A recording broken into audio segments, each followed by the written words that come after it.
I should have left this little nigga out on the street. So cats gotta go. And you gotta talk about your I got two cats and a Doberman. I ain't gonna lie, bro. Having cats in the house is unhygienic, bro. They stink, bro. But I ain't gonna lie, I can't talk, Eric. I had a fucking rabbit. Nah, that's wait, rabbit gay? Y'all wanna see what my pig looks like? A rabbit is gay, Trini? Yeah, I think that is kind of gay. Yeah, what you mean? Of course. You got a rabbit? You guys are out of your fucking mind, bro. Name one hard nigga out of your I'll find them. 50 Cent. I get what you're saying.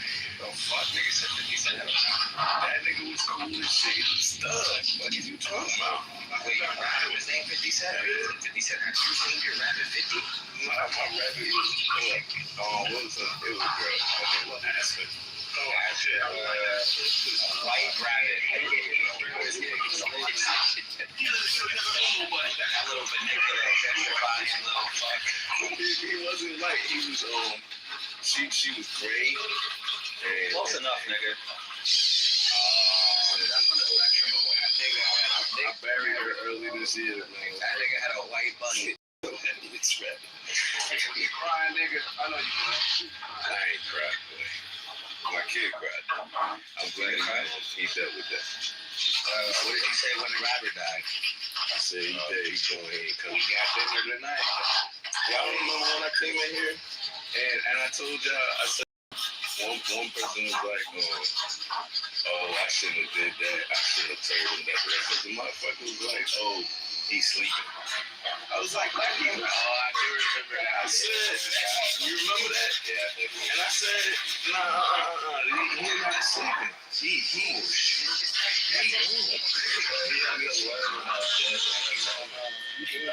So those people in this room that was beating me up for this, who should be? It was all the girl. Look, Eric, I'm glad 6 months later, right? Yeah. My grandmother passed this past, you feel what I'm saying? And my kid, the fire, I took him to the funeral, everything, burial, viewings, everything. He handled that shit like a boss.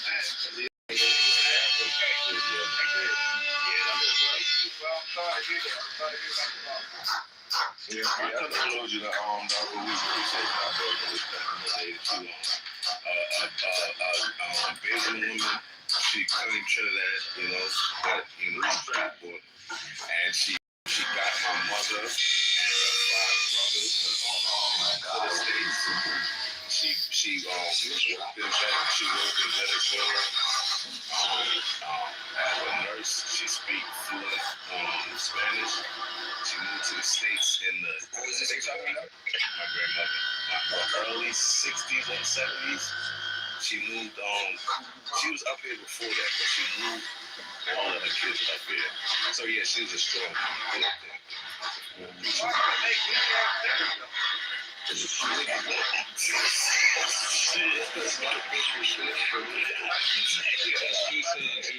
soon. Nah, she would have laughed at that for sure. She up there with her sister. It was her and my aunt. In a new and highly anticipated document just released on the Federal Register's website, the IRS finally provided some much-needed clarification regarding when a president.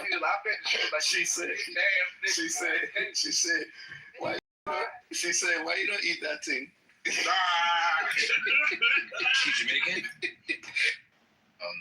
I can even say Charlie Kirk at one point until he cut her off, and then you had Brandon Tatum, you had Bryson, whatever his name is, Gray, whatever. Tatum, the biggest fucking sample clown. You brought up Tatum. You ever respect Tatum? No, I don't like his wife. I think his wife is always trying to target black women. See, you don't know me. Bro, you associated with them. They invited me to one event. Let me tell you something. I saw the game for what it is, and then Omar, let me say something. I have somebody that I used to rock with, right? And he allowed Trump to use him as a fucking guinea pig, right? Show off that he got wounded in combat and all this bullshit like that. I didn't fuck with the dude after that, bro. I don't fuck with them either. See, that's the point. You still rocking with them, man? So you taking my vote for Trump as my pledge with Brexit? No. I separate the two. You're not separating two. Like, I can vote, like Mike will tell you, and others will tell you, we can vote for Trump and not support not one person in Brexit. Not support TPUSA action. That's crazy, bro. You listen, you're like me. If you work for CBC, Brexit was to get like the most over fucking Trump. You know, you guys, please look. Promise. Good. I would say this, Haitian. I would say, and I'm trying to find like how to type. Let's say for your side. Okay, I was supposed to be at the Congressional Black Caucus. You're independent. I get it, but I'm gonna say for so the Congressional Black Caucus. They had their convention this week. I was supposed to be there. I couldn't make it. If you could rock with them, but let's say you know, but you're not gonna support Biden.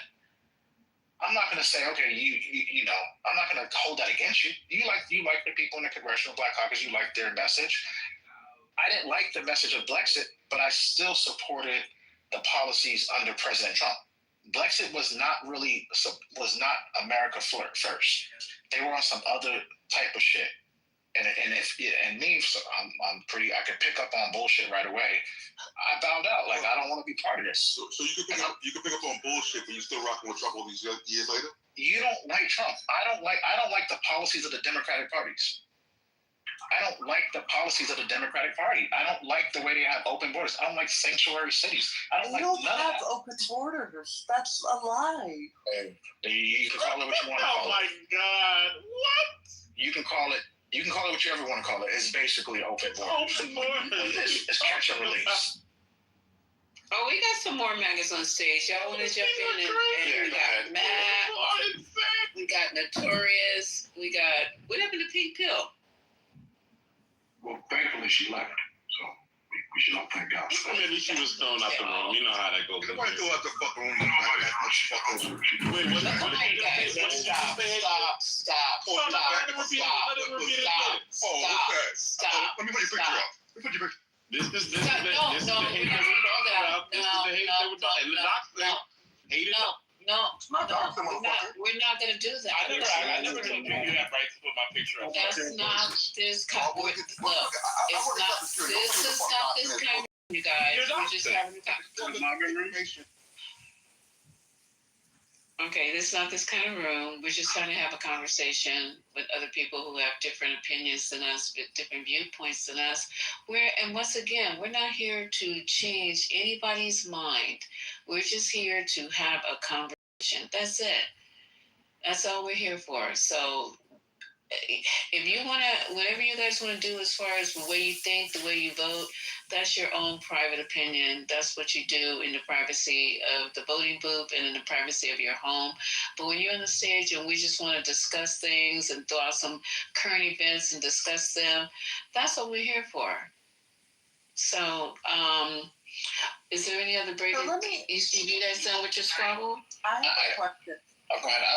Can I just ask you one thing? Haitian.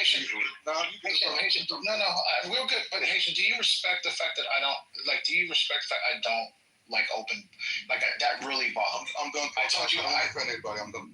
Like you're not. We're talking. You and I have a question. So like I told you the story, and when I told you guys a couple weeks ago, my wife and I, when she was I know this with the UFC. When she was a police officer at USC on campus. Okay, I'm getting ready to close the room because if we don't have this problem, I just said very clearly, that's why you guys are not the only ones in the room, okay? Look down. There are other people in the room besides you guys. That's true. So, right. So what I'm saying to you is they came in here to listen to us have a discussion. That's what they came here for.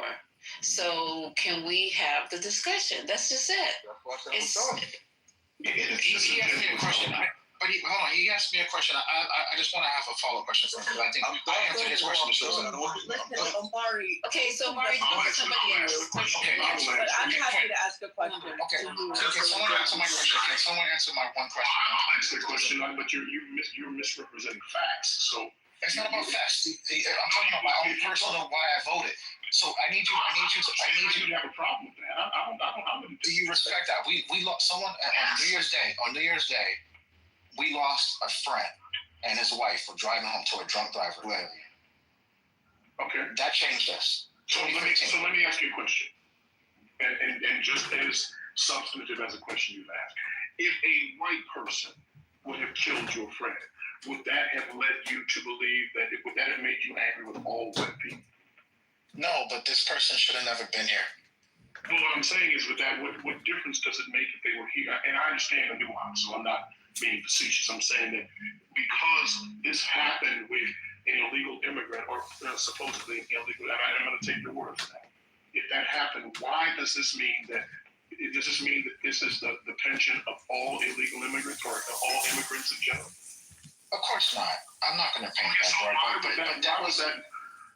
But when you gotta understand that made us like angry. I completely understand that. I'm not just. I mean, they had a daughter, they had a 15-year-old daughter who had to go live with her aunt. Understood. And uncle. And so it was very personal to my wife. Again, I know Lisa. She graduated from USC. My wife was a USC police officer, campus police. So he was also a campus police officer. Understood. What I'm asking you is that this has shaped your belief about immigrants in general, whether they were supposed to be here or not. I got another story. I used to live in Azusa, California. I don't know if Miss Susan around. Miss Susan. I used to when I went to 7th grade. Let me tell you, these Azusa 13 cholos. You walk by. You know what they said in 2000. All these motherfuckers come up and try to and then I used to play the band. I used to play the trombone. So I had to always keep the little mouthpiece for the trombone in my pocket. So if I had to go hit somebody, I had to knock a motherfucker out. And it was that's when I moved to Albany. And after that, my mother was like, one of the cholos who lived close said, you're on a hit list. Because I used to be a dancer. I used to be at the skating rings and shit like that back in the day. Yeah, it was called the Bozak Tribe. That's something. Now I was on this list to get killed by these cholos. All that shit all adds up to people where we're sick of this shit. You know what I'm saying? Like, we're black people, and here we're being targeted by these essays. But Omari, you sound like when white people talk about harm that's come to them or their communities vis-a-vis someone who was black, and now they think that there's, the cops are just so easy on these black people, and we need more policing of black communities, and these people should have been in jail, and that's what you sound like to me.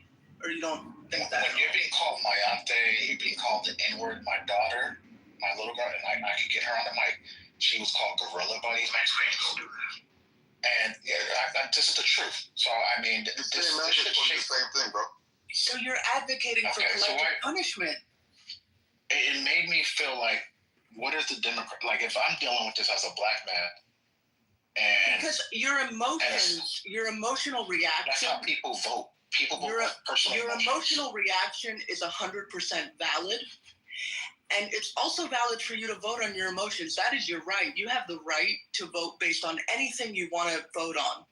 But we cannot run our entire government policy based on the emotions that people feel after something bad has happened to them by a member of a particular group. We can't make our whole government policy based on that. Okay. All right. I said, why I went with my vote. It was definitely more or less about immigration. I made it clear 100 million times on the stage. Yeah. Some of you guys. I want to understand something, and I want to understand. When you say open border, I think I'm missing something. Because to me, when I hear open border, I'm hearing there's no restrictions or protections. There's no border enforcement. There's no immigration law. Is that what you mean? Or what does open border really mean? To me. Go ahead, Trent. Thanks. In comparison, being really honest, in comparison to no, please, I will hear from you, Trent, but I really would like Omari to answer my question first, if that's okay. And then I'm happy to hear from Trent. But Omari, can you answer that? I really want to know. Can you repeat the question again? I'm sorry. Trent. What is an open border? When you say that, what do you mean? What is that? To me, open border just means like, okay, you come across, you state what you're gonna come here for. Okay, I gotta do asylum. Okay. There you go. Here's your thing. Come back in 2 years. But that's not what happens, though. You're again. That's what happens. Well, what that doesn't happen is they sometimes don't show up. What happens is people. No. I mean, go ahead. You can go ahead. That's to me. You didn't finish. Go ahead. I mean, to me, open borders mean like it's pretty much we are. We are the world. You know, everybody needs to come in. Kumbaya. There's no sovereignty. That's open borders to me. I think what Malak was looking for was an actual. How do you think that process actually takes place? Like, what do you think is open border? What are people just coming in as they will? No checks and balances. That's normally what people mean or are suggesting when they say open borders. But that's not what was happening. Not even by. That was not what was happening. In comparison from 2020, it's really 2022 after COVID to 2024 to today, the term open borders would be accurate. Now, it is a bad term to use because of border. Encounters are not people coming over. Quinn, that is correct. That That does not mean that everybody just came across. But even the encounters, to my knowledge, the Trump administration says nobody was admitted, which I believe. I don't think they have admitted anybody. So in comparison, while it's a bad term, it is accurate to say that things on the border are night and day different between the Biden administration and Trump. But you think that's a good thing? No. That we're having less encounters. Oh, that we're having less encounters, absolutely. You think that's a good thing? Yes, absolutely, without a doubt. So you acknowledge what that actually means, even though we don't have people try, because that's what encounters mean. People are trying to get through. It's just that they were getting through. It just means that they were trying to. So that less people are actually trying because we have a lunatic who's in office who's making the country less attractive anyway. At least in certain regards, that is. So that's better to you.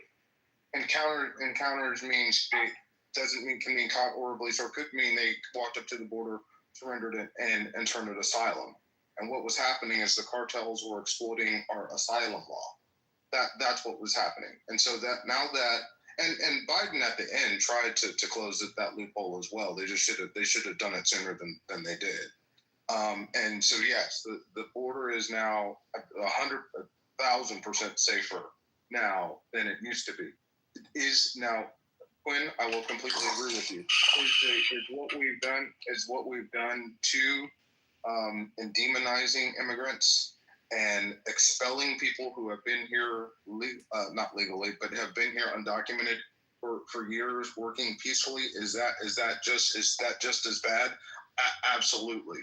But I will not sit here and say that it is good to have hundreds of thousands of people every month trying to cross the border illegally. Well, but here's the problem that you're not acknowledging, and this is what most of you don't want. There are places in the world where we help destabilize that actually contribute to that. So it's not just that these people are coming. So there's a larger conversation that right now we have people, and that's what I was getting at earlier. And this is my own opinion. Not necessarily the truth, but I believe that the country is being run lunatic and it's less attractive. And when Venezuela looks more attractive than the United States, and people are not coming through because they're like, well, shit, I might as well stay where the fuck I am instead of being here. We're having less encounters. That's not a good thing. Yeah, Quinn, I completely agree with you. The Dodgers or the D-backs just tied the damn game. It's 4-4. Quinn, we have destabilized the Central America. A lot of the people that were coming over were from India and China. I mean, it did in 2023. It got out of hand, right? And we can have this conversation responsibly, okay? Should we have a massive amount of people exploiting our asylum law? Because it often, like I said, it often affects. If you want to talk about African Americans, it's actually worse for those communities when we talk about job displacement, they can displace a lot of those jobs. You know what really messes people up is people who stay here over their visa.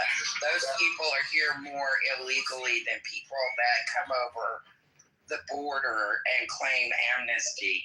That's what contributes to our illegal population more. People coming in legally and overstaying. That's absolutely right. In an airplane, in their little white skin, and their little HBV1 or whatever the fuck. So let's be honest. So Ramona, I actually think what they've done in closing the loophole on visas and moving that up, I think that's good too. Definitely good for white collar jobs. But we can have these conversations without calling each other names, without demonizing each other. I'm with you, Quinn.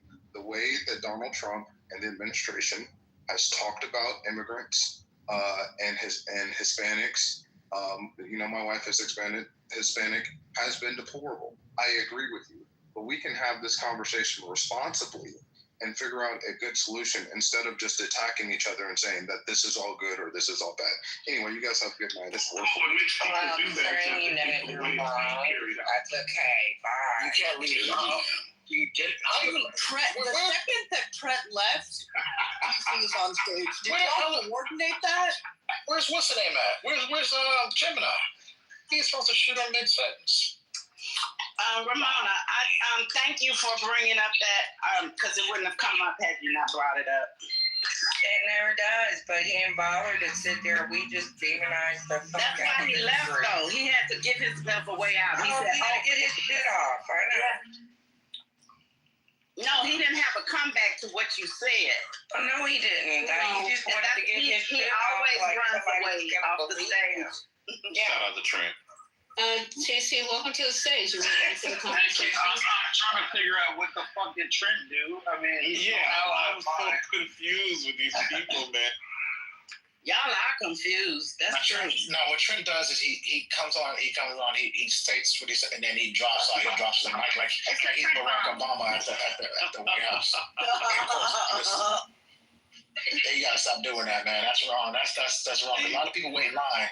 Is he wearing his beige suit? Because, Y'all know what's You know what's crazy? I'm in Vegas for a conference, right?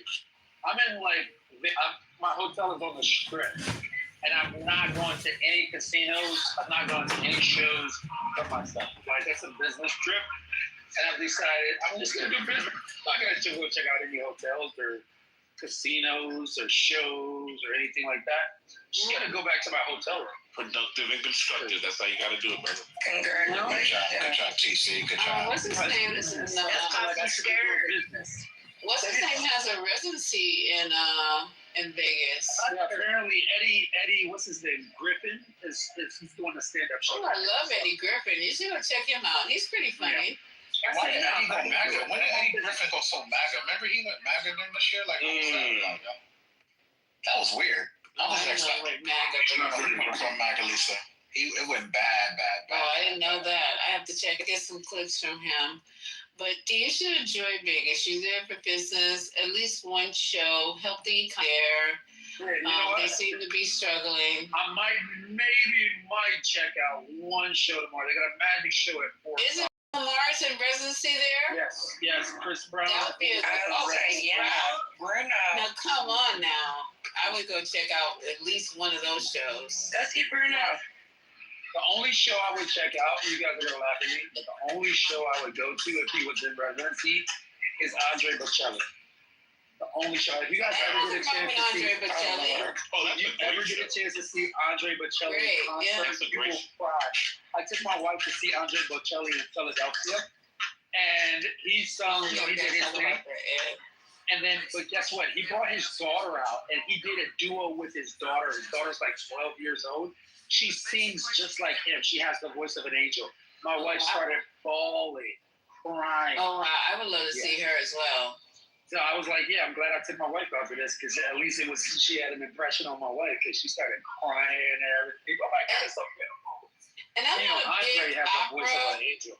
I'm not a big opera person, but you have to be into music, or you have to be a singer, or you have to be a person that plays an instrument to be able to really appreciate somebody like him. And I've never heard his daughter. I'll see if I can see her on YouTube. But you should. The economy is really suffering in Vegas now. I have a good friend who lives in Vegas, and she's an attorney, and she's like, man, it's a lot of people are not going to Vegas. So since you're there, support the economy, support the place where you are, support not the artist so much, but Bocelli sounds like a great option. Yeah, But is he there? Or you say No, he's no, there? he's not. He's in New York actually. I think he's in New York tonight actually. Really? I think he's playing. Okay. Oh, he sucks. Pop Rock is better. But TC. Bocelli's good. Bocelli's good. TC. Hey, guys. I think he's in the Matrix. I was gonna tell him if there's someone playing at the Sphere, he should catch one of those shows. I hear they're awesome. Yeah, And then- definitely. Oh, that Harry Potter show at the Sphere. Yeah, and then if tickets to a show, don't get them from like those hotel offers, because you get put on a list and they'll constantly keep calling you and selling you vacations. I accidentally did that to get show tickets in 2017, and they called me once a month. I cannot get off that list, so be careful. To let him do it so he can get harassed at least once a month. I would take so much comfort in knowing that I started something that harasses TC once a month. Enjoy your stay, TC. We're just chopping it up tonight. Nothing really serious. Just talking about, I forgot what you guys were talking about. We're just talking I about was just saying, don't get too comfortable donating money to the casino, because that's what you're doing. Keep that in mind. Just go watch the shows, dude. Unless you want to get broke. I mean, because the house always wins, baby. That's true. 100 on some craps. Just put it on the pass line. You're good. Mm-hmm. And they have great restaurants in Vegas. I don't know what it is now. It's time since I've eaten on the Strip. But if you go off the Strip, they have some great restaurants. And they're like in the weirdest places, like strip malls and shit. But they have some really good food. If I were you, I would ask whoever is working in your hotel, not so much, what's his name? Gordon Ramsay has a restaurant out here. Sure does. Gordon Ramsay does have a restaurant there. Okay, check that out. Check it out. Or the restaurant that is that delicious. you eat in the if you're not scared of heights. That might be a cool experience. I'm terrified of heights. You know what they just opened out here in Vegas? Well, it's been open for a couple of years, but last time I was here, they opened the Sphere. I want to go check out the Sphere. That's what I was just saying. You could go there, Sphere, the airport. So it's amazing. Yeah, Vegas is awesome, man. Is it empty? Because I keep hearing it's empty. You know, the casinos aren't doing so well as they used to. I mean, not a lot of people are wanting to go and spend money in Vegas. Not a lot of actors are going into Vegas. Didn't bring down prices like you said he would. Because that's why. It's a resort. It's those resort fees. Because we Vegas. Those resort fees they're a ripoff, man. I got resort fees is when they have money. Yeah. Yeah. I mean, look. I'm about to go to Vegas too, so enjoy the wasteland that it is. There's nobody that's Is this what he meant when he said no tax on tip? Y'all know that Vegas couldn't run without a bunch of immigrants. Vegas is doing pretty well last year. Well, it's a hospitality industry, and that no tax on tips thing is such a rope-a-dope. I hope people just pay attention. My brother Usher was out there for the last 4 years, and Vegas is doing pretty fucking well. Sure. Yeah, I mean, a lot of people going to Vegas. Yeah, but it's not. I live in Reno. It's 6.5. Well, it depends on who's driving. It's 6.5 hours to 8 hours away.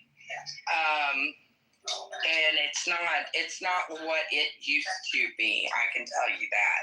That everybody, when people go to Vegas, they think it's so busy and crazy, and all this is going on. It used to be way more than that. When Democrats were in office.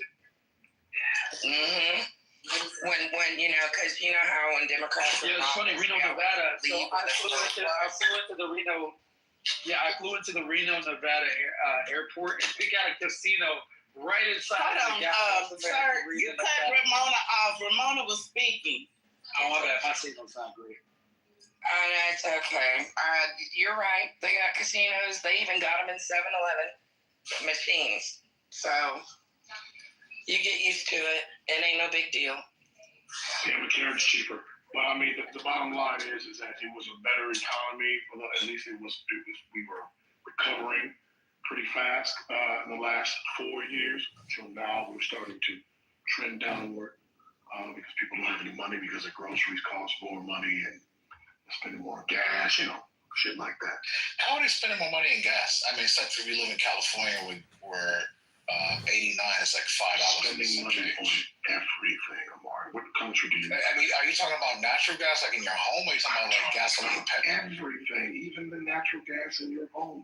Because I can see that. Bills are higher. People's everything is higher. Drill, baby, drill, and you're still paying more. So I would say when you pump at the pretty obvious. No, well, I think you are wrong when it comes to cost at the pump. AAA has this down. No, I'm telling you what I feel. I'm telling you what I If you look at AAA, again, I posted it yesterday. I can go back and get it again. Gas is down from this time last year. Yeah, there are 3 different reports, though. One that says it's down 4 cents, one that says it's up 7 cents, and one that says it's higher than it's been since 2018. So which one of those AAA reports you want to listen? Well, I mean, which one do you have? Oh, go look online. You'll find a different one every time you Google it.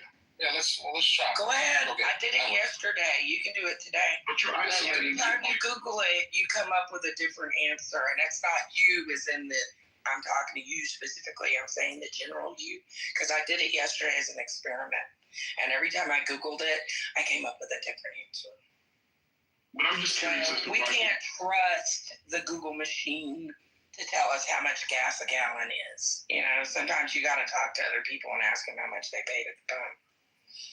Because you're going to get a different answer every time you Google it, baby. I'm just saying. Go ahead, baby. Google it, baby. Go ahead, baby. Google it, baby. Because you're going to get a different answer. That was clever. That was good. It actually said aviation was 5 cents since last year. So it was fluctuating. And it always fluctuates. That's the point. But I'm saying that it is higher. It's higher. It's been higher in the last, I'd say about a year and a half than it has been the last 4.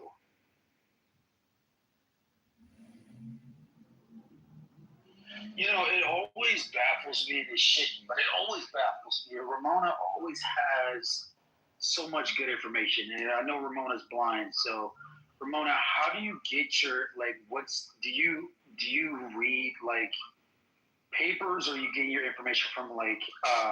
You're funny, I'm blind. What is this paper shit you speak of? You know what I mean, like Braille or whatever. So I don't read Braille. Jesus.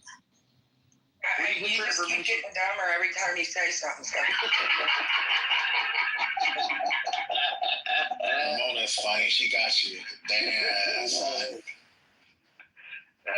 I've been knowing Ramona for 3 years, 4 years. I've been on this app since August of 2019, and I've been using your Jaws Jack since then. So we were on the same side for a year and a half, so I feel like I should. Yeah, it's when you were booty clapping for Biden, but you switched. Yeah, I switched. Not booty. You used to booty clap for Biden, too? Our friends, Ramona and I used to tag team. Oh, my God. No, listen, let me tell you, Ramona and I used to tag team when the Trumpers used to come in the room. We would tag team. Yeah, but you fucked it up. And Giraffe, me, Ramona, Giraffe, we would hold it down, man. Alexandra, we would hold it down. Juice and everything, I'm just saying. Who red pilled you then?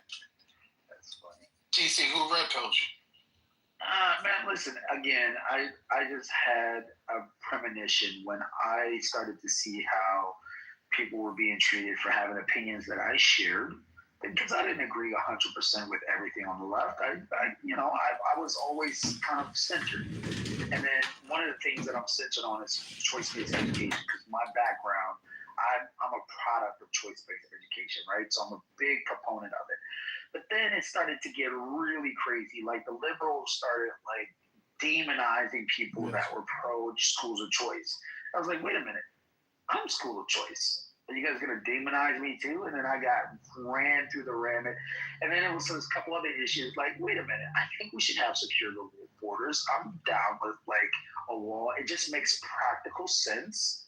It's not anything political. It's just practically, it's better to have a physical barrier between the southern and northern borders to prevent the flow of fentanyl and to prevent crimes and the cartels. Like, we all knew about the Sinaloa, all this stuff. And I'm like, and then I'm like, wait a minute, I don't think I necessarily want to continue to proliferate wars with,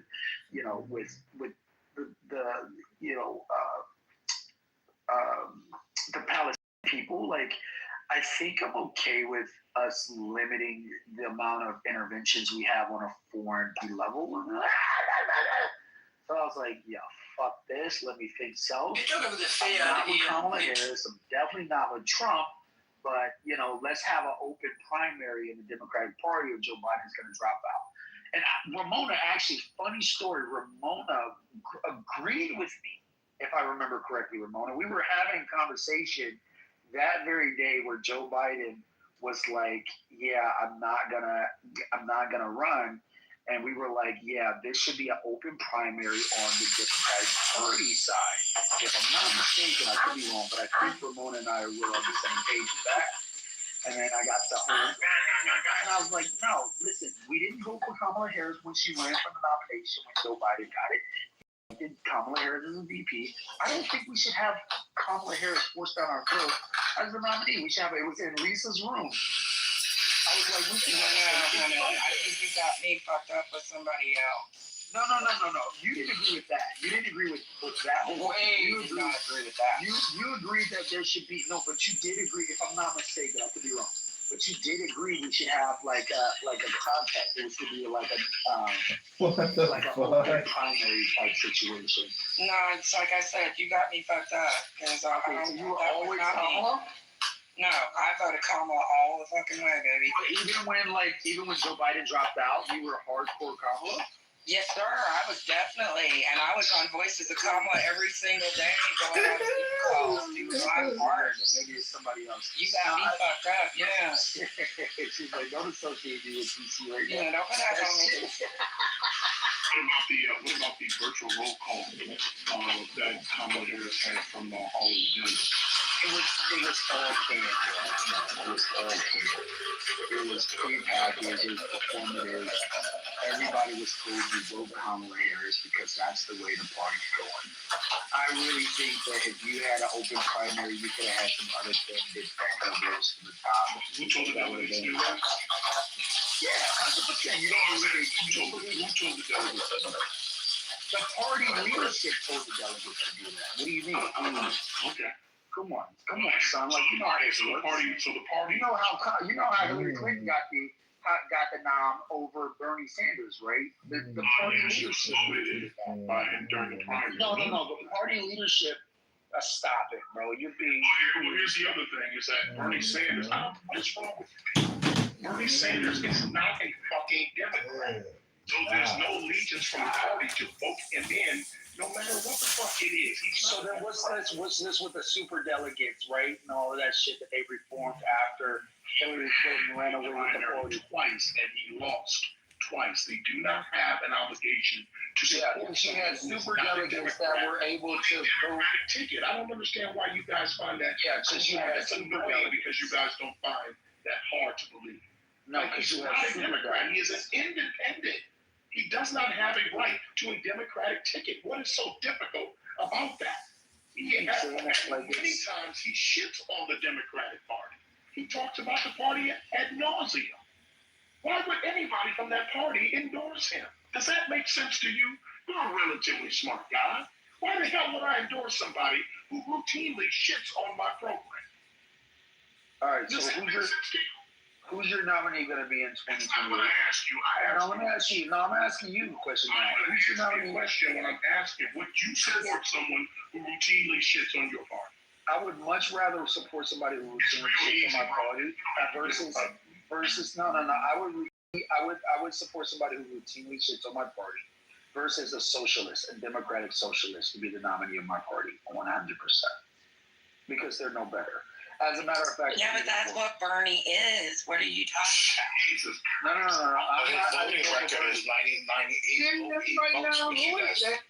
It doesn't matter. He's not. Don't you know Bernie Sanders voters switched and voted for Trump? Party. Because they couldn't not vote for a Harris. Democrat.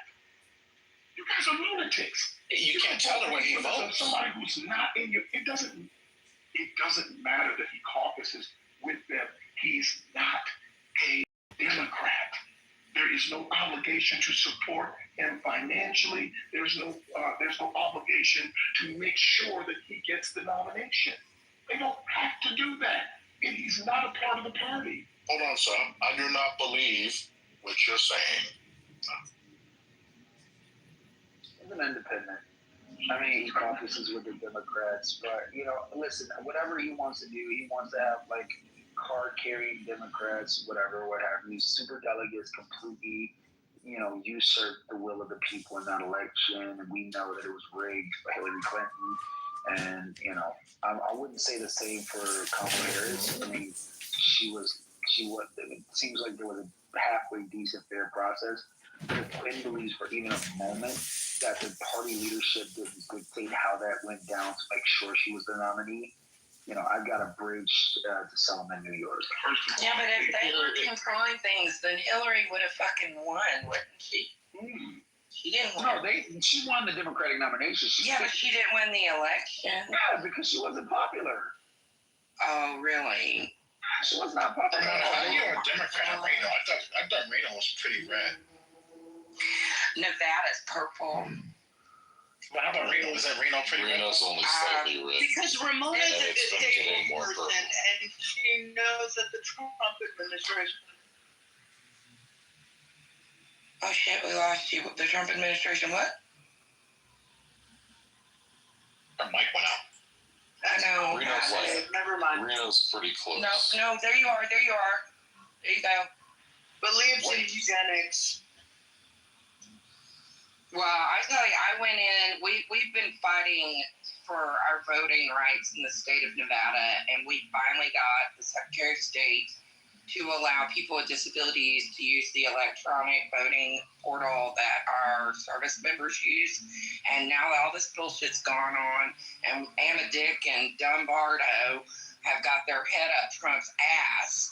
We've lost our ability to use that electronic portal, of which I used on September 24th, 2024, to early vote for Kamala Harris, as was my right, And so What's the that reason is why why they took I it have a away? problem. Yeah.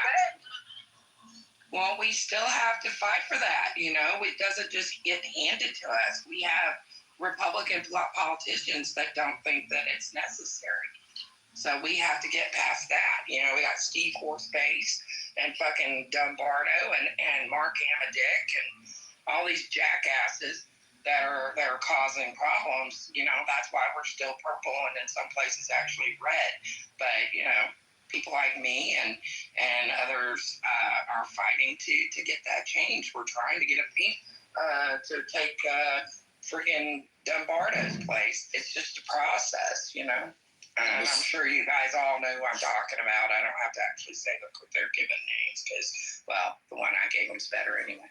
And this is what I've been saying on this app for years, even when I was talking to dumbasses like Ricky about quote unquote, deal and all this kind of stuff, is that their prescription for supposedly making elections free and fair is going to exclude people.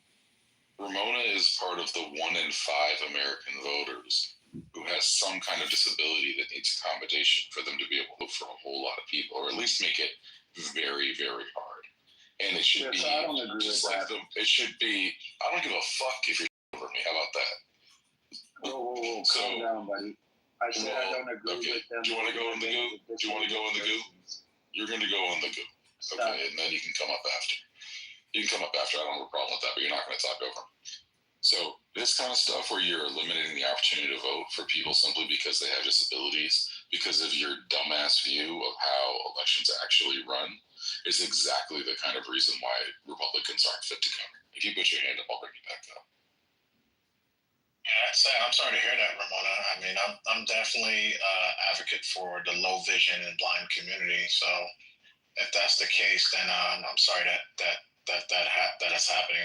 That's fucked up. It's not just me, though. I mean, this system benefited anyone with a disability, which also includes the elderly community. Because if you get to a certain point, you're going to be disabled regardless, because being old and it disables us all. But it is true that the vote is being suppressed for people with disabilities. It is true that people in rural areas are having less access to polls and have to go farther to be able to cast their vote, as is their constitutional right. So for someone to say they don't believe that's true, I would really like to know why they don't believe that's true and what evidence they have to support that, other than the 105,000 blind individuals in the state of Nevada alone that will be affected by this, not to mention people with other disabilities and challenges on getting to the polls and having their voice heard. So, yeah, I was saying I definitely disagree with any efforts to limit the ability of disabled persons to vote. My son is disabled, and I would hope that when he becomes of age, time to vote, that there's a necessary accommodations for him to vote. So that's bullshit. I don't care if they're Republican, Democrat, if they're trying to limit the ability of anybody to vote. That's just bullshit, and I don't stand for that. Well, it's not an if, though. We're telling you it is an actual thing that is happening. This isn't an if. This isn't hypothetical. This isn't a hope and dreams and bubblegum and tape. This is really happening. People are being suppressed from their vote. I don't think it's that hard to believe when they have been redlining, gerrymandering, and trying to maintain a grip on any minority getting their vote in. And so, I don't know why it's that difficult to understand or know that it is really happening, and it's going to get worse. I mean, the most famous example of this is what the Republicans did in North Carolina, where they were trying to remove the powers of people who won elections. And they also, I believe, if I remember right, they delayed the certification of someone who won way beyond where it should have been.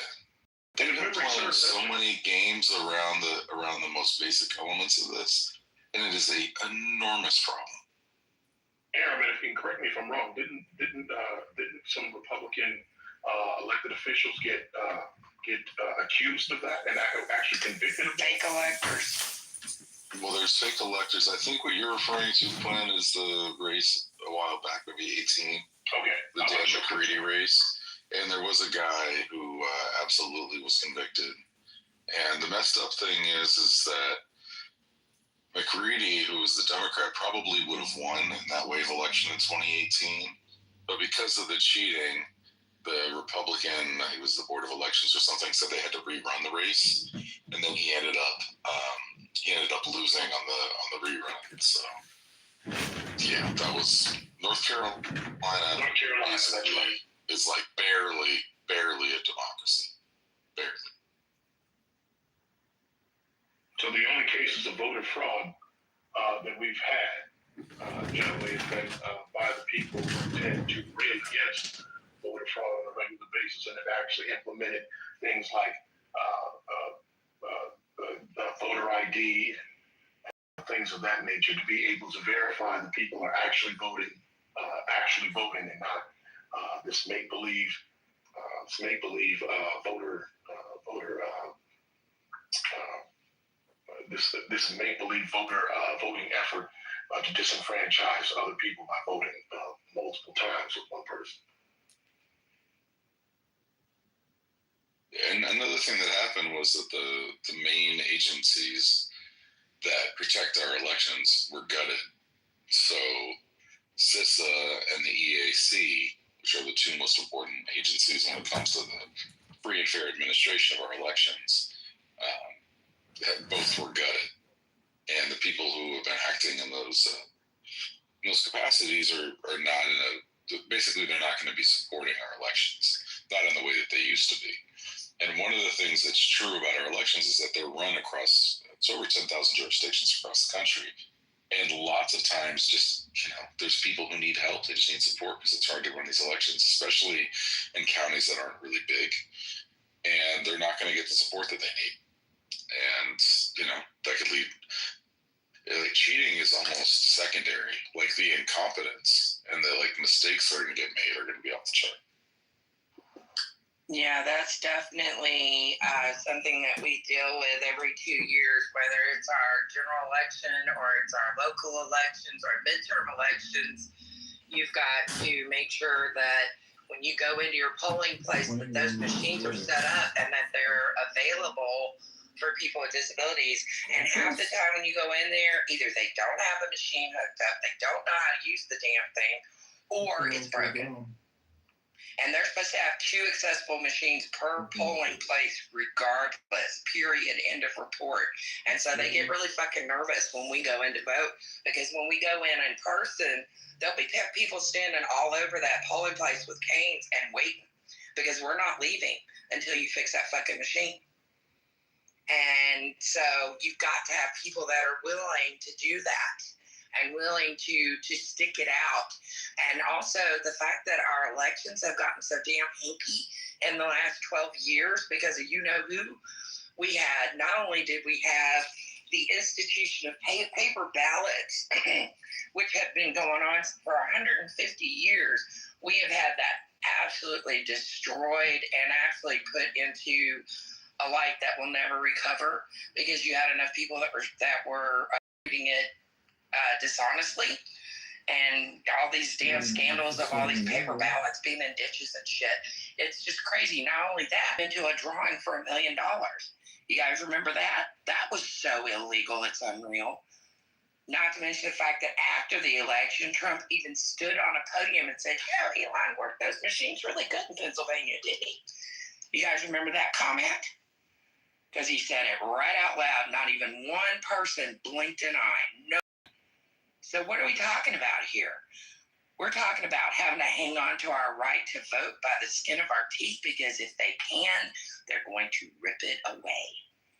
They've been trying so hard. I'm sorry, I'll be quiet. No, you're good. I saw a story. I don't know if it was, and I know Lisa's not here, but I thought it was pretty crazy. They stole a submachine gun out of the governor's security detail car. Was it yesterday or some shit? Oh yeah, you should have seen what happened at the beginning of this month. All of our systems were fucking hacked. We had no state systems left. You guys, I don't know if you realize that. I was asking people that whole week, heard about this. Nobody heard shit. Nobody knew shit. Our state offices were closed for the first week of September, you guys. Every state agency was shut down. Even my office, I work at the Northern Nevada Center for Independent Living. I don't care if people know anyway. But we have certain things that are, we have government funding. And so our servers and things, our reporting, our PPR and all that was all offline. We couldn't access. Somebody hacked it, you said? Huh? Somebody hacked it, you said? Yeah, our state was hacked the first week of September. All of our, if you guys look, I swear to Hannah, our welfare offices, our DMVs, all of our state offices were all closed. There was nothing going. They weren't taking phone calls. Their phone systems were down. I mean, and then just the other day in New York, they had they found 100,000 SIM cards and all the networking, everything they needed to shut down the whole grid in New York, the whole cellular grid. They were planning on shutting it down because of the UN meeting that was happening. I saw that. They said talking about it yesterday, but I saw that. Yeah. On the internet, but I thought it was some mean What? type of joke, so I didn't pay more. No, that's not a joke. That was real. Oh. No, it's real. It's real. They had 100,000 SIM cards so that they would be able to have 100,000 phones under their control. So if you do the math, they said the population of the United States, they could dial everyone in America within 42 seconds. That's really, really a mighty system. I'm glad they shut that down. That's really bad. Whoa. Yeah, they weren't trying to reach out to a bunch of it. They were trying to prevent that many people from using their phones and communicating. And they were using an outside network for encrypted messages back and forth, but they were planning on shutting the whole cellular program in New York State completely down. I don't know what they planned on doing with it, but they were stopped.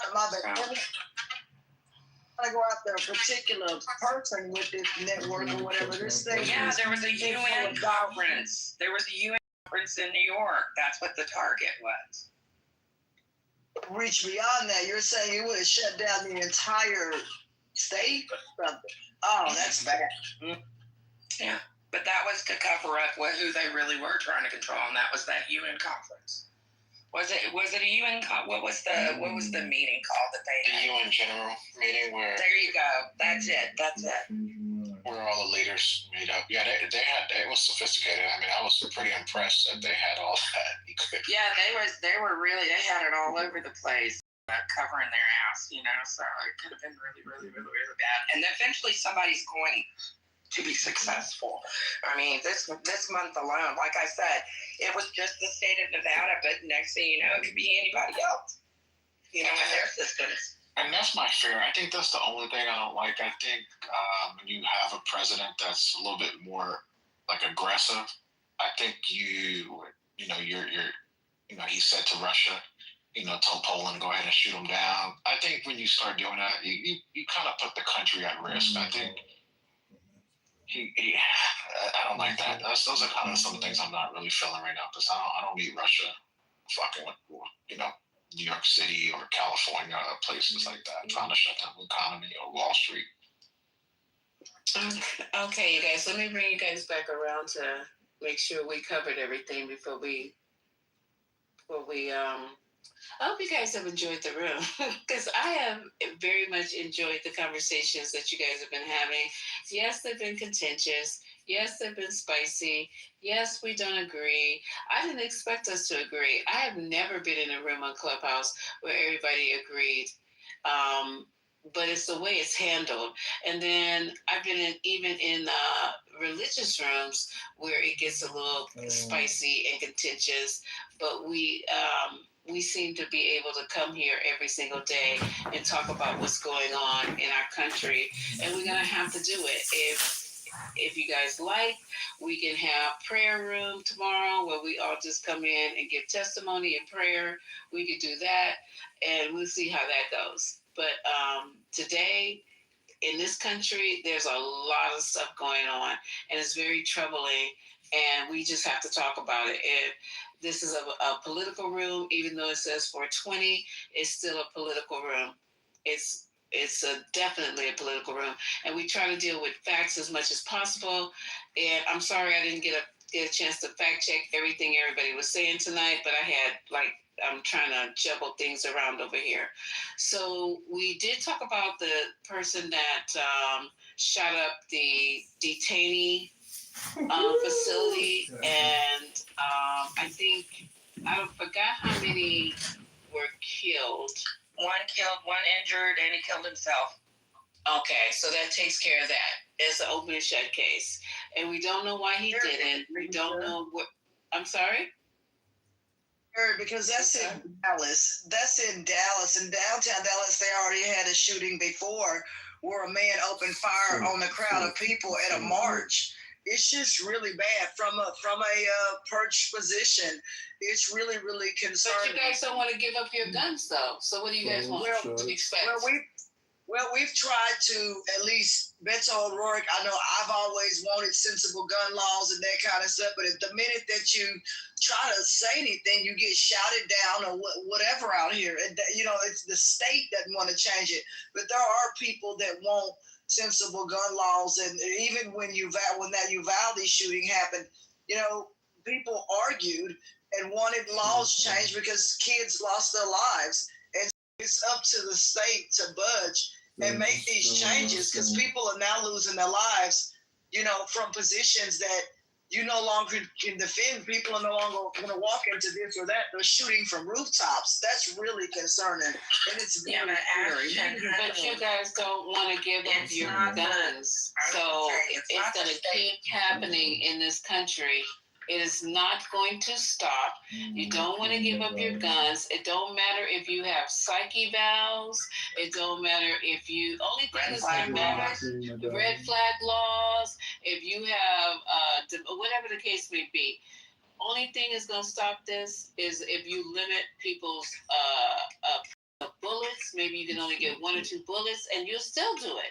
It's just crazy. And you don't want to give up your guns. So people in this country are going to die. Children, adults, elderly, dogs, anything and everything that could be killed is going to be killed in this country. So I don't even know why we keep having these conversations like we really care, because you really don't care. Because it's not the officials, y'all. It's the voters. Because they wouldn't be able to do this shit if you would vote. Like if people would actually use their right to vote and vote correctly instead of being so scared to lose their rights. Because that's the thing, is that you love something enough, you let it go. If it was meant to be, it'll come back.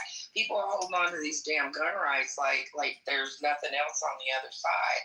But you can't have no nonsense or gun legislation unless you're willing to give up a little bit of that control.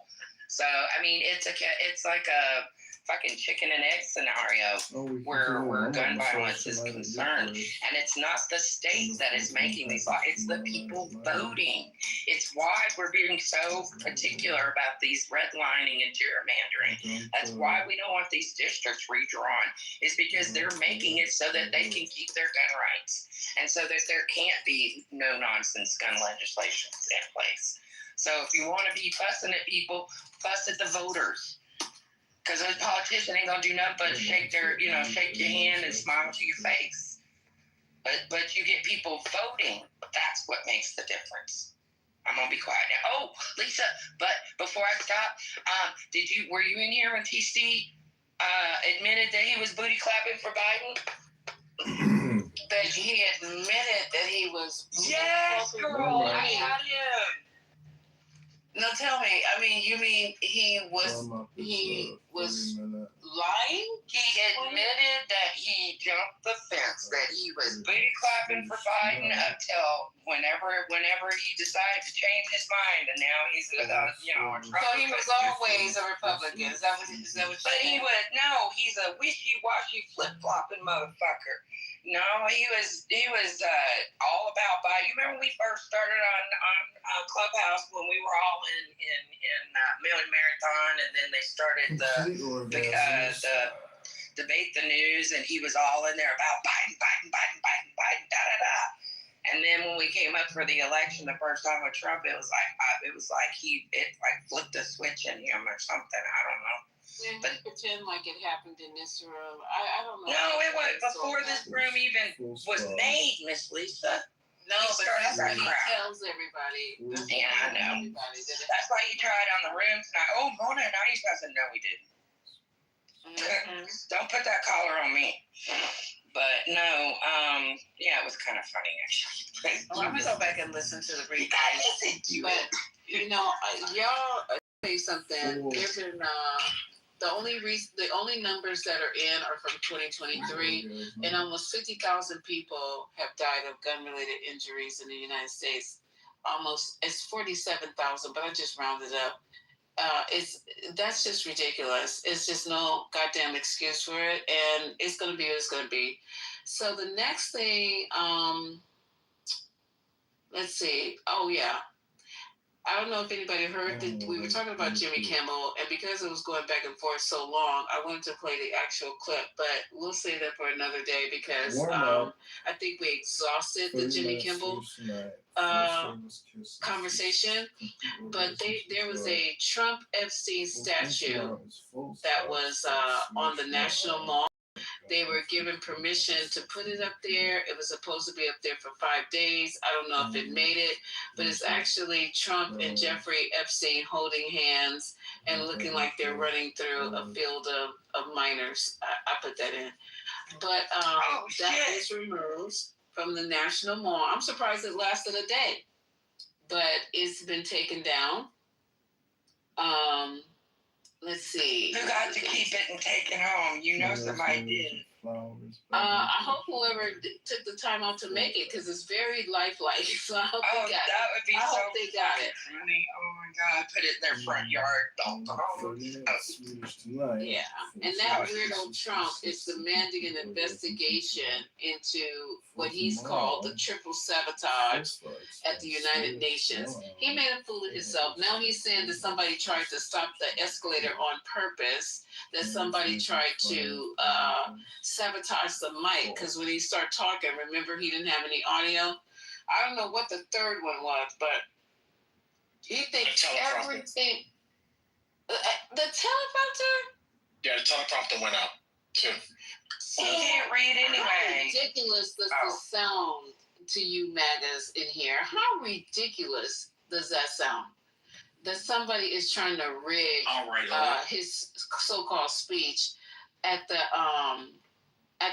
UN. Additionally, Really? have you watched the video? I've seen it. I played clips on it. I've heard it so many times. So what are you trying? Are you guys just innate? No, have you watched the video of the what do you call it, the escalator? Did you see when the escalator went out? Right when they got on? And do you know why it went out? Why? Because his cameraman triggered that button. Let me go and get this for you guys. You guys never try to investigate. Which cameraman? His cameraman. Let me find out. Let me hunt. Okay. Did he accidentally hit the emergency button? There's a button on every fucking escalator. Okay, and let me do it. Yeah, if you can find that video, because I did not know that, because they're still investigating it. So I'm surprised. Like, that would have been an easy, like, okay. Yeah, it's too easy. Yeah, because the cameraman, you could find a cameraman like, you're fired. You're fired. And you probably will be. And but the so then you had the escalator, and then you had the teleprompter, and then when the teleprompter went back up, the mic was low, so people couldn't hear him. That was the maker trying to suck his ass in. Do you know how many times that happens, though? I don't know. Yeah, I mean, it's like we're acting like, are you guys going to be some unusual event? Okay. I think there was an article. Okay, there it is. Right now. Here it is. I found the article, and please don't ask me to put it in the chat. Okay, it's ABC News, and it's by Abigail Williams, and September 23rd at 7 p.m. The United Nations has concluded the investigation into mysterious halt of President Donald Trump's escalator Tuesday as he arrived at the UN General Assembly. The accidental culprit, a White House videographer who most likely tripped the safety mechanism. I've seen people do that in the fucking mall. If you touch that button that's there for the emergency, it's actually usually covered with one of those things like the fire pools are, and that's what happened. But we're in here trying to blame it on some conspiracy to have him and Melania fall down the stairs. It would only be so nice, but that's not what happened.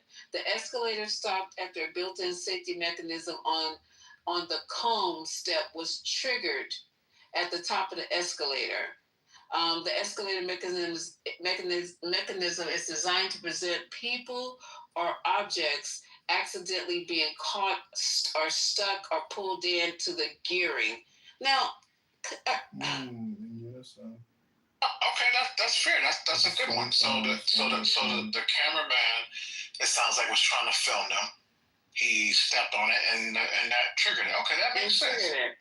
Okay, that makes sense. Thank you. And it's not uncommon. I mean, every year we have the National Federation of the Blind Convention, and we always have escalators in the hotel. And it always, for some reason or another, they're having to stop it for a little while to either work on it or there's something that's happened because there's been so many people. But that happens all the damn time. So he's just being paranoid. And okay, so then the other thing, the teleprompter. I just love the truth. A UN official told NBC News that the White House was responsible for operating Trump's teleprompter. What should It we sound say? like somebody. It sound like somebody internal. It sound like this is an inside job. They trying to fuck with them. But why does everything have to be a fuck with Trump situation? It's just life. If my fucking tire goes down, they might not like the boss. They might not like him. They might not like him. Maybe like he maybe he yelled at them or did something that pissed them off, and they just wanted to fuck with him. Who knows? You never know. What did Schumer say one day? There's 7 ways to get you after Sunday. It's a perpetual victim. That's all this is. It's ridiculous. Nobody else is crying like a little bitch but him. Every time something happened. Did he fire his fucking makeup crew? They had him looking like he was a burnt. Thank you. That's what you need to be firing. The person who applies all that fucking dust to his face. That shit, he needs to fire that person. Well, he's got a habit of having incompetent people doing everything for him, so it's not surprising he would have somebody that wouldn't be properly working the teleprompter. Not to mention, does he ever actually read a teleprompter? I didn't know he could read. He does read the teleprompter. I didn't know he could. Oh. So I think it's just bad, like it's unprofessional, right, and unbecoming to actually say that something is what you think before you know, right? Right. Thank you. At the MetaConnect conference, which happened this week or last week, Mark Zuckerberg had a glaring, well, we call it demoitis in the industry, right? And that's just when things, well, what can go wrong will go wrong. And it's how you handle that, And you know what made Zuckerberg shine? Is that he smiled it off and everybody understood these things happen. It's not a personal attack. If he found out later that it was, he could have came out if he wished to, or he could just privately, handle that situation. Or for Trump to do that on the world stage showed how petty he is. Well, he could have handled it with a bit of class. He didn't have to make it some huge, they're out to get me thing. He could have just been a lot more classy and just said, hey, shit happens. And just let it go and just whoosh on. But he's got to make everything, you can't waste a crisis with this man. He's got to make it all just hyperbolic and crazy. As a victim. Yeah. They're out to get me. Yes. They're out to get me. But the thing about it, what about your boy Macron?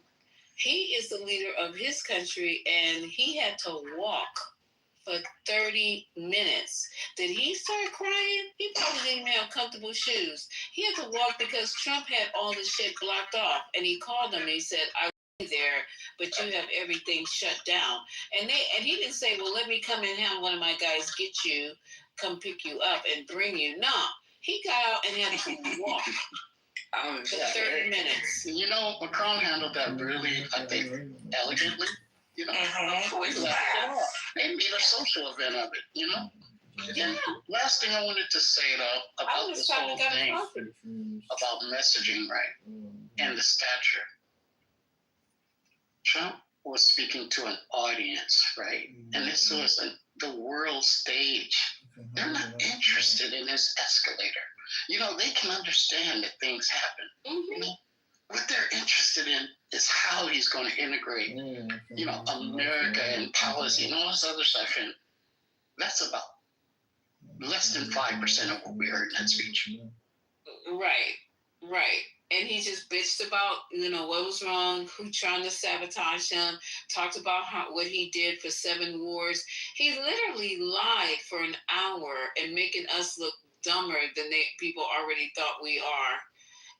And all we do sit here is try to, right now, I don't have anything good to say about President Trump. You know why? Because he's not giving me anything good to say. So I'll let you guys keep holding him up and exalting him over just shit.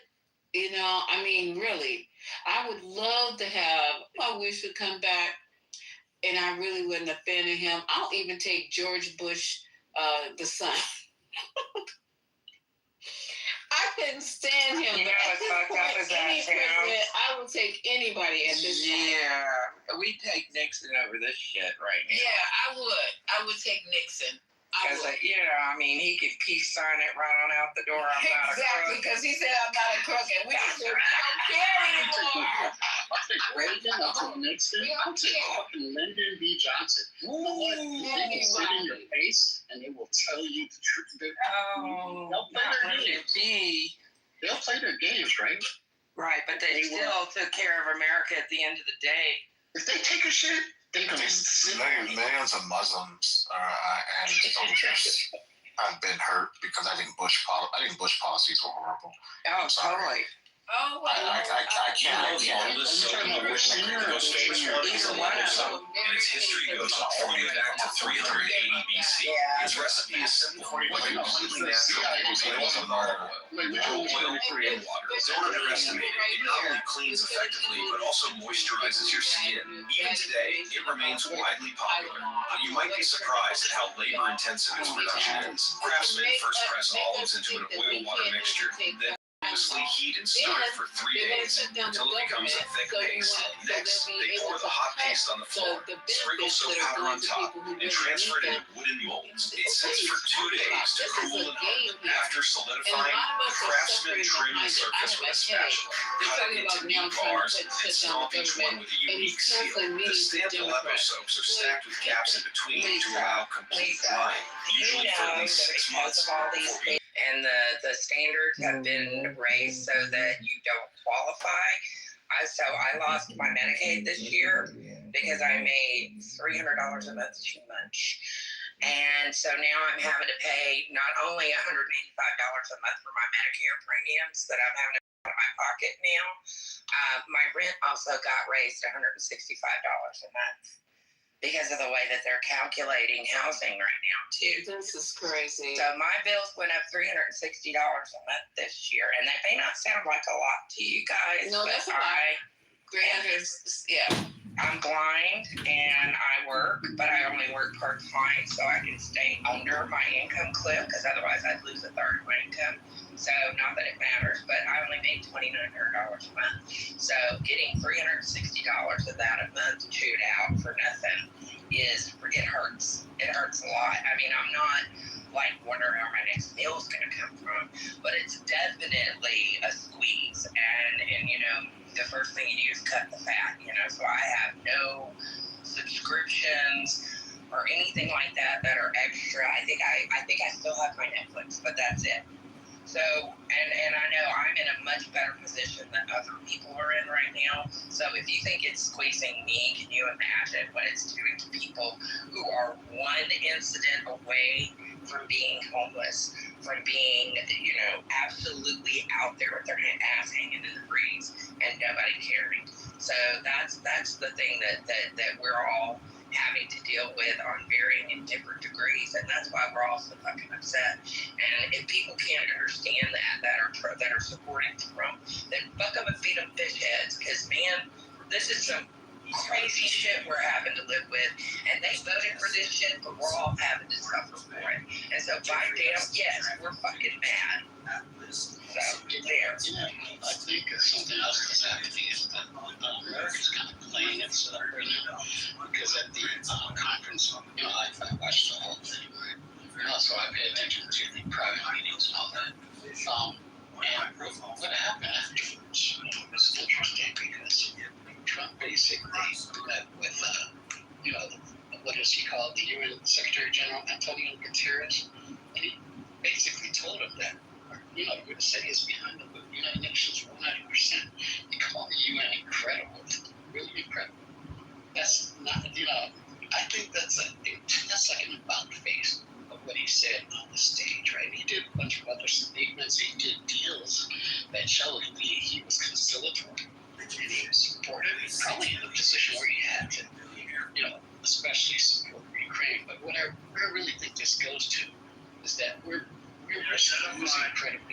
Our allies know that they can't trust our government, and our adversaries are seeing weakness in the gap between what we say in public and what we promise in private, and that is a tremendous loss on the stage. Well, I know you guys know that the MAGAs like to come in here because to speak in here. Hopefully, it's not a disrespect to you guys, but I think I work with people who have certain views as well, and I have to listen to them for 8 hours, so sometimes 16. So you guys have to listen to these MAGAs for 5 to 6 hours while you're in for 20. There should be a room where we will allow the MAGA people to educate us on how Trump is a positive, has positive outcomes for our country. They need to go down one by one and tell us everything he's done that has been positive for this country. And I don't mean the wealthy. I'm talking about the quote unquote working class people, how they're benefiting from his presidencies, the different outcomes, how schools have improved, how healthcare has improved, how infrastructure has improved. And I want to see tangible things. I just don't want to hear podcasts going left and right and all front and center. I want to see how the Trump presidency has really progressed and moved us forward as people. Because all I'm hearing is cuts this, cut there, eliminate that, get rid of this. And I just see a lot of suffering. So you guys get your talking points together, do your research. We have to back it up with data, and don't put stuff in the chat like Pink Pill did in the first paragraph we read. Counterclaimed her claim. You have to be able to tell us exactly how you feel this country has advanced and moved forward since Donald Trump's been in office. I like that idea. Lisa, I would like to. Oh, go ahead. No, go ahead. No, go ahead. I said, Lisa, when are you going to tell me? Because I can imagine. I noticed since you've been allowing us to come on the stage, there has been an absence of some of the people. I don't know if I'm just my hope and is that we're not causing any rift amongst anybody. No, this is the 420, and it's been the 420. It's been the same road ever since we opened it, but we just have more of you. I mean, there was just Infinity was coming in, and then we had an occasional. Who else? Infinity, Anthony, TC. Matt. Yeah, was the first time has ever been on my stage, ever. Who? Ever. I'm Black Point, Lisa, please for me. I'm sorry? On this point. 3 point. Who's Black Point? Who's 3 point? Who the hell is Point? Point blank, Cappuccino. I'm going to have to face that. I haven't heard. Well, Cappuccino. I'll give you a lemur. Point has been opening her own rooms a lot. I have I know, I've seen them. They got some real retards in there too. I won't go in there. I know that's right. Okay, I'm not coming with Black. Maybe that's just Patty. But Lisa, you missed it last night. I think you went to sleep. But yeah, of course. Actually, the room turned into a very actionable, problem-solving, forward-looking space. Positive. You mean when CEO came in here and your honor was in here, but there was some guy down at the bottom who was out there screaming. That's what I think this was a little after that. It really did go positive. In the group, can you believe that? The group was positive. And everybody I love it here. So they're like, this is so great. What made it so positive after I went to sleep? No, it wasn't that you went to sleep because you always grace the space, but it was just that it wasn't so hostile, it wasn't so toxic, and there was a mix of voices, including a mix of political opinions, but everybody would take it to basically there was a protocol that people had self-organized about, and I think about when okay, so tell me how this went. Here with me, okay. To all of us how it went. So just on the outside, you will find that some people, including Michelle, feel that there's a little, basically, there could be a little bit better mic passing, right? And then also a little bit better people who are they just need to be constrained. It's just that simple, because That's pretty much it. But everything else is I'm agreeing with that. I think that's different. rooms on Clubhouse. Yeah. So you guys are trying to tell me, okay, so I agree with that part about more limited time and passing the mic more, because there are some people who just don't feel that they should shut up. But as far as having them in the room, you guys would prefer to just have only one opinion and one voice in the room? Is that how you guys No, somebody say that. I'm asking. Oh, no. I don't think anybody wants that. I think everybody believes that discourse is the way, right? And even dissent is healthy, right? I just don't think that, people should. Well, anyway, you know what I'm just saying. I think the difference is that we've gotten to the end of the day, so we had less people, the people that remained, that were on opposite sides, might have been a little bit more mature, like that. Adaptable, willing to listen. Yeah, able to actually have a conversation and talk at each other. So that makes a huge difference.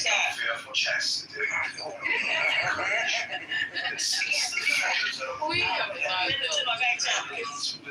It's crazy. It makes a difference though when people are able to sit down and actually have a conversation and not try to be, one of the next speaker or, being crazy or whatever. It makes a huge difference when you're actually able to say, okay, what is it that we need to be doing right here, right now? What is not the future plan right now? And doing, and you've got a lot more people that are in here late in the evening.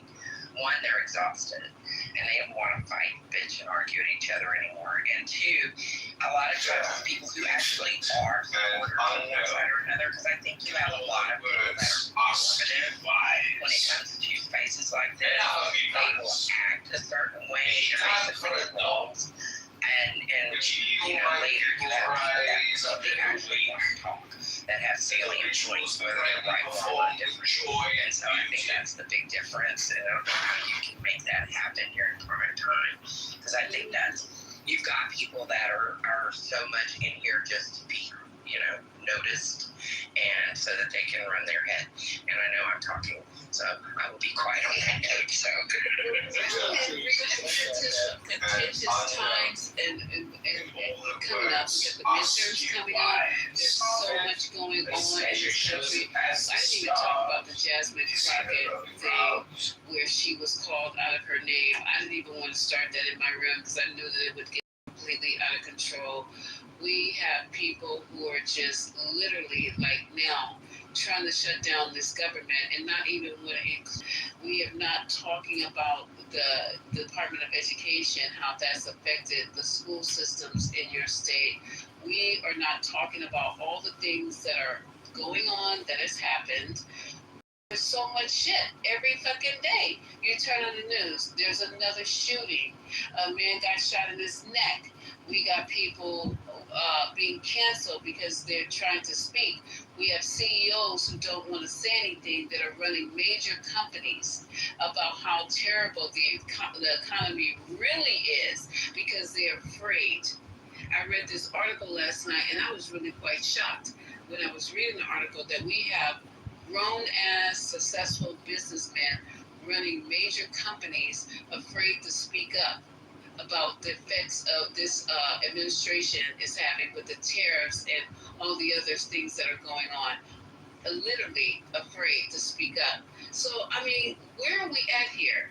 This is a place of fear. The United States now is unrecognizable. It is, everybody's in fear. Everybody's angry. Everybody's suffering. It's just, so, I don't know what else to tell you guys. I try to hold and talk about it, bring your other people in, let them say what they're going to say. And even they should be tired. They should be tired of trying to defend the defenseless. They are not tired. Oh, you don't think so? I actually think they are. I think they're tired. I think we're seeing it. I'm not trying to bother you on this, but I just observed, my observation is that we've seen a decrease in the what they bring, right? How hard they fight. Like you're seeing it in Ben with Anthony, even Manfredi. And I don't think it's because of his relationship. I think it's because they're having to confront the realities, and it's getting closer to home. I agree. I think they are. Some people say they're not getting tired, but they have to be exhausted at what's going on in this country. You have to be. I think they have to really be effective, Lisa. I think that they really have to be down bad before they go, okay, you were right, we're fucked. I honestly think that they are going to have an experience in their own personal life. And that's the only thing that's going to change it. I think their perspective on how we're doing. And I think they will die on that hill until they are so down bad that they have no choice but to admit that this is not the best thing for us, that we are going the wrong direction. And those think that's true because I don't think they'll ever admit it on Clubhouse because they came so hard. So you notice that they don't say as much. They don't come in here and just start going crazy like they used to. I don't think they'll ever come in here and admit I made a mistake. I voted for the wrong person. What do you guys think? I don't think they will, but I also know that I had a disagreement, from a Democrat when the whole presidential campaign that wasn't fair and argued me down. She was built for this. Well, so you can't be honest that it wasn't fair, that this woman only had 100 and some days to put a campaign together, and then she writes a whole book about the 107. You know what I mean? So it's like, why couldn't you get that? And I would say it's far worse on the left. On the right, with admitting that they made a mistake, because what they will say is, what I've been hearing lately is, I don't agree with what Trump said during the Charlie Kirk memorial. How he made it about him. And I'm like, this is the Donald Trump that we see all the time. It took that for you to see it, but I don't think that they'll ever, capitulate and say, oh, I made a mistake. But I think they are starting to say it, to say things you disagree with more. That I've seen also, because when Stephen Miller got up there and literally almost told them, he just said it in Coda's speech, but we know Coda's speech. He literally said that he was putting your motherfuckers back on the plantation, and you're not really a part of this country. Literally. So that kind of threw them off a little bit too. Once we start breaking it down, not trying to hear what you want to hear, and I understand that, but this is what he said.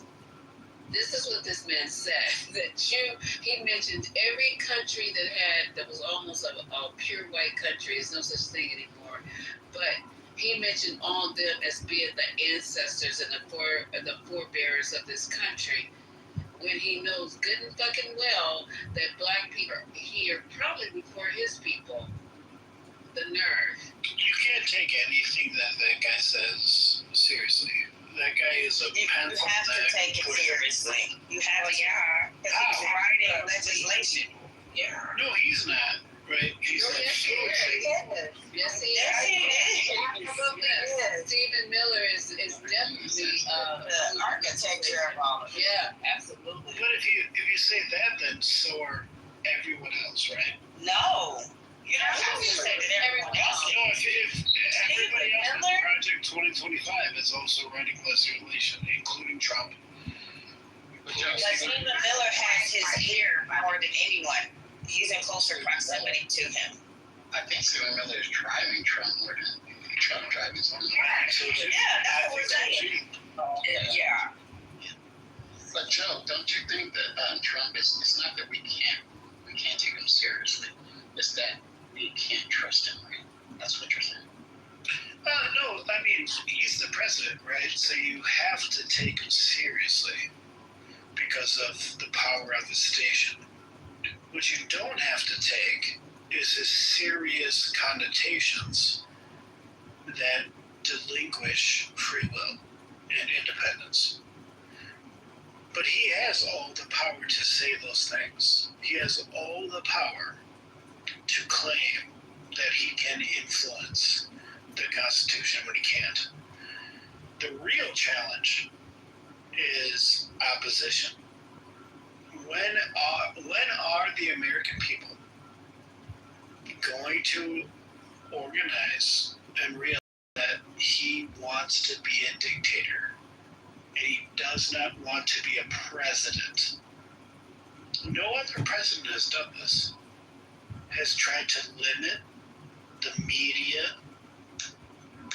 when he speaks, has tried to do all these things in direct violation of the Constitution, including the suspension of due process.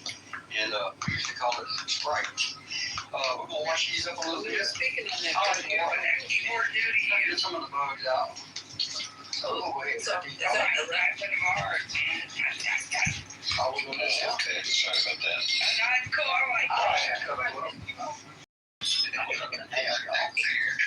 So, Joe, we were talking about that earlier. You know, it's one president in history that has basically tried to get somebody fired from their job on a TV late night talk show, and then says after, when he thought it was all said and done, he said that everybody who says something about him or who goes up against him should be fired. When does that happen? Oh, that's happening quite a bit. Putin did the same thing. American president. No, American president has, because America used to be where the comedic group, late night television in America is as constitutional as presidents. It's been there since fucking Don Rickles. Well, look at the conservative dinner when they have the roast. Yeah. I mean, it's a tradition.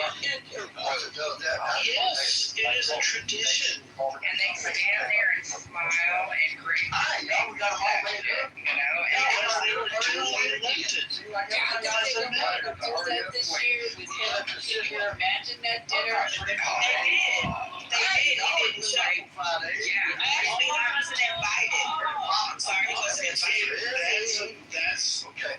Now, that's fancy. Now I got to tweak the road books, right? Yeah, he wasn't invited to this year's correspondence dinner. Wow. I'm sorry. But you know, that would be such a big fucking mess. Because you know people would have such roasted the view on that. That Cheeto would be crunchy as fuck. They're not going to say anything. They're not going to say anything. Exactly. Well, I think it's quite obvious, right? So it's quite obvious that Jimmy Kimmel can be influenced by. I mean, if we really do have free speech, right? Jimmy Kimmel says a thing, and it is actually subject to Disney and ABC, who are obviously also contributors to politicians. That's the biggest problem. And Jeremy's in the audience. I think Jeremy says this better than I can. When they diluted and they restricted, or they got rid of the ability for anybody to financially influence politics in the United States, they failed. You just started the failure. You started it. So now there is the people who have the most money in America influence everything. They influence everything.